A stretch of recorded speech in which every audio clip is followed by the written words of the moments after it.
At first, the patrolling guard didn't notice anything unusual.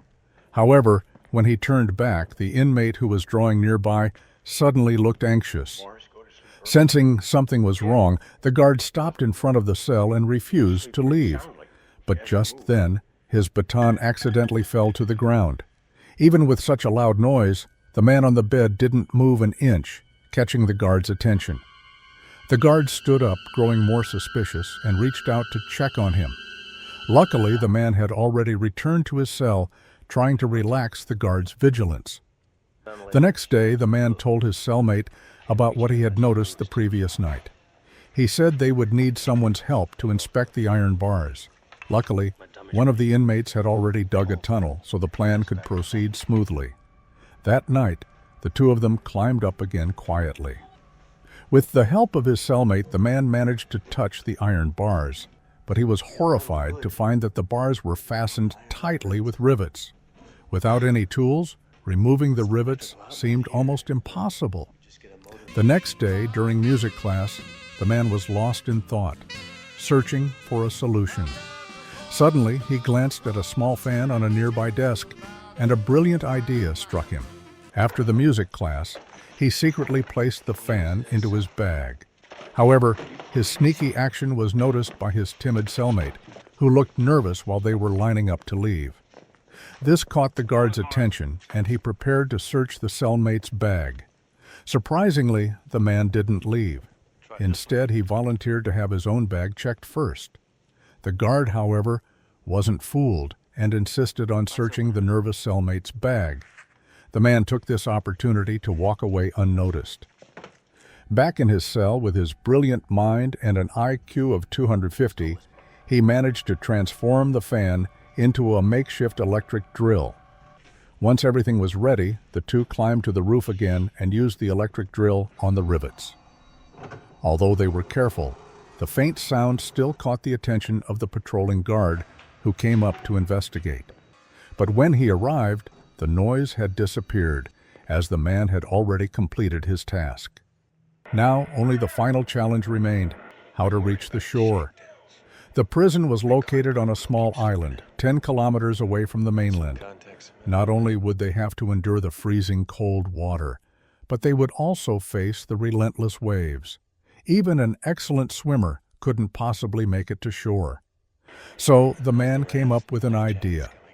He found a fellow inmate who worked with the sewing machines and asked him to steal raincoats from the clothing factory. Using these raincoats, they planned to make life jackets. The next day, as they were eating, the warden unexpectedly entered the dining hall and noticed the man carefully watering a beautifully crafted paper chrysanthemum. The flower symbolized freedom, a spiritual anchor for the men. But unexpectedly, the warden walked over, and in front of everyone's shocked gaze, he crushed the flower in his hand. An older inmate was so angry that he had a heart attack and collapsed, dying instantly. Yet the warden showed no remorse, coldly ordering his men to clear the body. This made the group even more determined to escape. That night, the men planned to put their escape plan into action, but because of the man's impolite behavior during the day, the warden grew suspicious and decided to search his room that night, hoping to find contraband.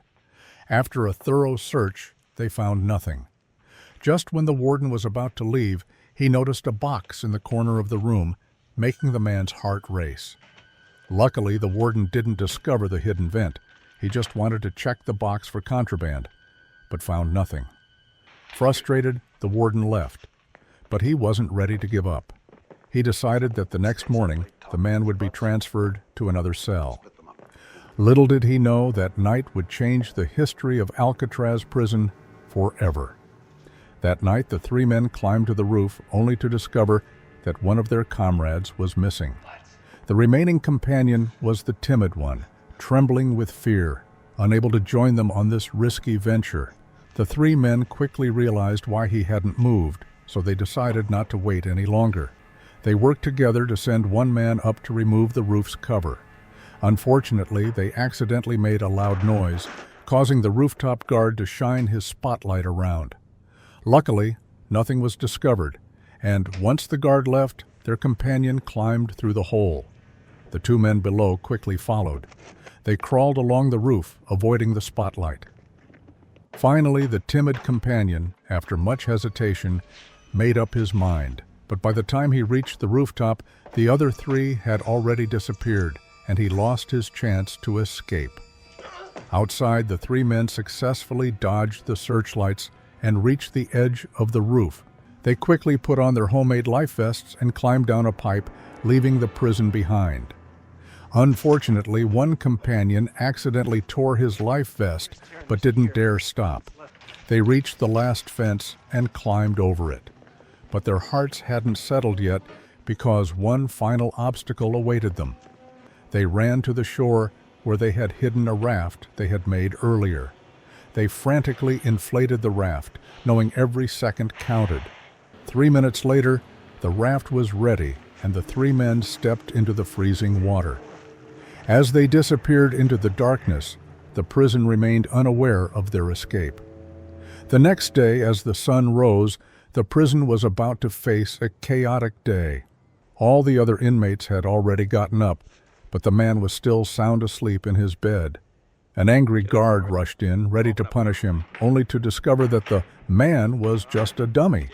Panicked, the guard realized something was terribly wrong, and alarms began blaring throughout the prison. The warden even sent helicopters and boats to search the entire coastline, but they found nothing. In the end, the warden was forced to publicly announce that no one had ever escaped from Alcatraz alive.